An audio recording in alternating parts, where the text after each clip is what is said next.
Today, Simon Lethlean spoke on radio this morning. On the back of that, Brett Ratten and his camp would be feeling pretty confident, I'd think, going forward. Yeah, and I think Brett Ratten's camp believes that the contract extension will be done within the week. You know, said it'll be days rather than weeks or months. They believe that they're very close to a conclusion on that deal, and so I think it's probably more likely 2 years rather than 3. I can't tell you categorically, but he will be the coach at least until 2024. All right, let's go back to a couple of comments, and we want to get your thoughts on this, given that the form of the St Kilda Footy Club, they've lost the last 3 games in pretty poor fashion. Back on the 2nd of June, they were in the top 4. Nick Riewoldt had this to say, and then you can hear from Simon Lethlean this morning. Would you make the call? You'd make the call. Why? Well, to gauge interest for a start. I think you'd be derelict in your duty if you didn't make the call. If Alistair Clarkson was busting to get to your football club, then I think you make the phone call. I hope Nick would understand that when you go through a process of looking to re-sign or consider your current coach, that part of that process is to do your due diligence across the market that's available for coaching. We've certainly done that. We've been consistent, I think, in saying that for where we're at now with our program and our list, that we think Rats is our man. I doubt anyone would have challenged us on that, a fortnight ago. Clearly, that's a debate that can now happen on the back of our form. We'll keep progressing down the path that we've said we will with Brett and his management. I spoke to Brett last night that's still ticking along. So you did challenge that thought process on Brett Ratten only a month ago, in actual fact, not just 2 weeks ago when they were in the top 4. It would appear that Brett Ratten is going to get the nod from a St Kilda point of view. How does that sit with you? Yeah, well, it sits fine. It was provocative what you said at the time. Well, was it? Yeah, because why? Well, they're 8 and 3. They're sitting in the top 4. Yeah, but there's also a guy sitting out there that is the best coach of our generation that might have an interest in coaching the club. So all I was saying was, you make the phone call. You pick up the phone, you ask, hey, is there any interest in coaching St Kilda? That doesn't mean you're offering the job, because at the time, and still I think Brett Ratten's doing a great job and is the right man clearly for the job after you assess the market, which now, in hindsight, Simon Lethlean acknowledged they've assessed the market, which clearly has to mean that you've spoken to Alistair Clarkson. Which would fly in the face of what the current CEO had to say at the time when you spoke about Alistair Clarkson. He said, it's not something that's on our radar at all. We've got a model in our footy department where it's not all about one person, it's not all about the coach as the hero. So there's the suggestion from the current CEO, Matt Finnis, saying that, no, it's not on our radar at all.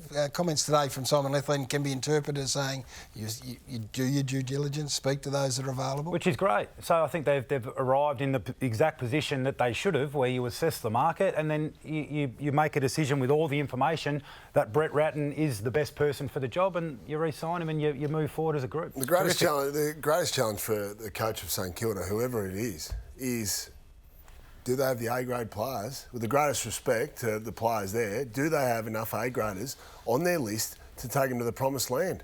And they don't. You think it's a personnel issue? Absolutely, absolutely. I look at that playing list. That is not talented enough to win a premiership or be a consistent top 4 performer. Who are the ones on there that you think could be at the A-graders? Well, Jack Steele clearly has been, but he's been out. We know he's the heart and soul guy. You like Rowan Marshall and King. Yep. To be there, and you like Gresham, he's certainly shown signs of it, but I think they need more. Yeah. I think they've got a lot of good average players. We've talked about the reliance on this man for a long time and whether that just wears you down as a player and a group. You keep going to the well time after time after time, and he had his struggles. He's kicked 3 goals in the past 3 weeks, Big Max King, and that happens when you're targeted as often as you are without other alternatives around you. Well, that's it. So they're struggling now going inside 50, St Kilda, to convert their opportunities. We'll have a look at the numbers in a moment, but they've become one-dimensional in that they go to Max King more than a team goes to a player anywhere else in the competition. So they're one-dimensional, but they're going to a one-dimensional player as well, because at this stage of Max King's growth and evolution and development as a player, he hasn't got the tricks. But this is not we're not putting the not putting the blame at the feet of Max King. No, not St at Kilda all. supporters be sitting at home going, hang on a minute, it's not this man. Not at all. It's a bit more about the system and the way they're actually moving the ball and going forward. And you can see here that the numbers are pretty clear that they were flying at the start of the year, and no surprise Max was kicking bags of goals, and they've come back to earth with a thud the last 6 weeks. It's a problem that clubs have had throughout, is trying to find different avenues when you do go forward. Kilda's stocks have plummeted. They've fallen from 4th to 10th since the bye. They've won 2 out of 12 quarters. They have lost form. I was prepared to treat the previous Friday night as an aberration. That hadn't been the marker of their season. And it's not that they didn't have a go on Saturday night. They were just nowhere near the class. So they are out of form. And they've got this tough stretch to try to claw their way back. But they are now outside looking in, down in 10th. Yeah, that something would have to drastically change to think that they're going to break back in, because there's a lot of teams around them playing really, really good football.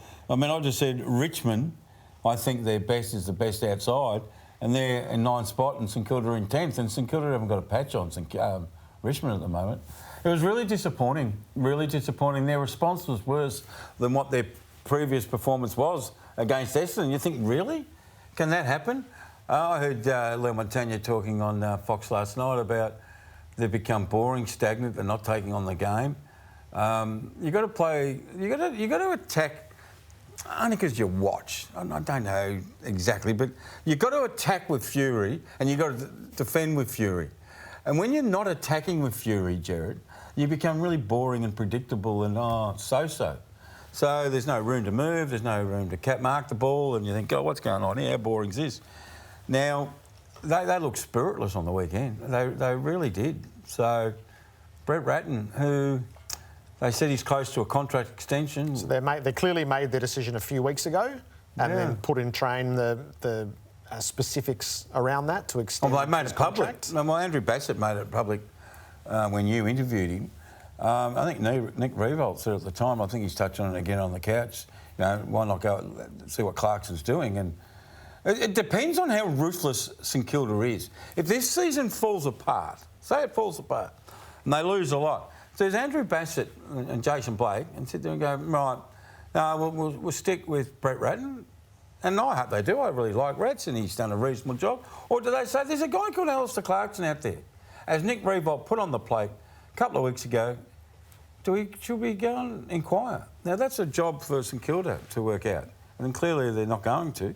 So at this stage, it looks like they're going to say, no, Brett Ratton's our man. Yeah, you have to make your calculated assessment, and Bassett said at the time it wasn't based on wins and losses. It was based on the program that they were building and the football department as it was operating. But that can't be lose faith true. after 2 games. But but when you put a performance like that in, Jared, when they've got 2 goals at some stage of the last quarter, you can't say, oh, no, it's just another loss. The footy's not like that. But you can be out of form. You can be out of form for a period of time. Not at round 15. Without it crumbling everything that you've built across 2.5 seasons. No, not one game. But the next 4 weeks, 5 weeks will show us a lot. At round 15, though, right, when you're fighting for a spot in the finals, and you expect the players to turn up with a certain edge themselves. Hey, we're a chance to play finals here. Hey, we're going up against Sydney. Guess what? They're going to throw a bit at us. And we were really poor last week. How about we sort of rally this week? And the white flag goes up really early? To me, that's a worry. It's a real worry at round 15. So you would let it run its course from here? I would hold off for a period of time. What happens if they lose the next 4? Yeah. What happens if they do? If they appoint Ratton now. If they miss the chance to reappoint him, I said at the time at 8 and 3, that's your moment to go. I agree with that. Yeah, I agree what with happens if you accidentally lose 6 or 7 in a row? It's much harder to do at that point. But equally, is once you've had your study and you've made your decision and you believe that this is building towards what you expect, I don't think 2 weeks should cause that to. No, not 2 weeks, Drew. We'll see what happens over the next 5 weeks.